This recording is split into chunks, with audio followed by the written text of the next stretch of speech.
மத்தேயு 5 இறை வசனங்கள் 1-12 முடிய. மழைப்பொழிவு. இயேசு மக்கள் கூட்டத்தைக் கண்டு மலை மீது ஏறி அமர அவருடைய சீடர் அவர் அருகே வந்தனர். அவர் திருவாய் மலர்ந்து கற்பித்தவை: ஏழையரின் உள்ளத்தோர் பேறு பெற்றோர், ஏனெனில் விண்ணரசு அவர்களுக்கு உரியது.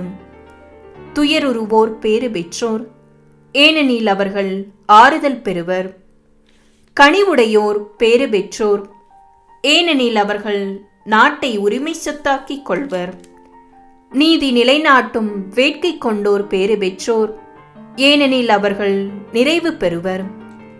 இரக்கமுடையோர் பேறு பெற்றோர், ஏனெனில் அவர்கள் இரக்கம் பெறுவர்.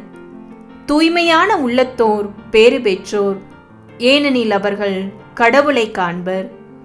அமைதி ஏற்படுத்துவோர் பேறு பெற்றோர், ஏனெனில் அவர்கள் கடவுளின் மக்கள் என அழைக்கப்படுவர்.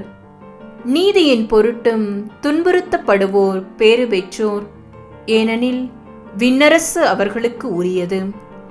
என் பொருட்டு மக்கள் உங்களை இகழ்ந்து துன்புறுத்தி உங்களை பற்றி இல்லாதவை பொல்லாதவையெல்லாம் சொல்லும் போது நீங்கள் பேறு பெற்றவர்களே, மகிழ்ந்து பேருவகை கொள்ளுங்கள். ஏனெனில் விண்ணுலகில் உங்களுக்கு கிடைக்கும் கைமாறு மிகுதியாகும். இவ்வாறே உங்களுக்கு முன்னிருந்த இறை வாக்கினர்களையும் அவர்கள் துன்புறுத்தினார்கள். ஆமேன்.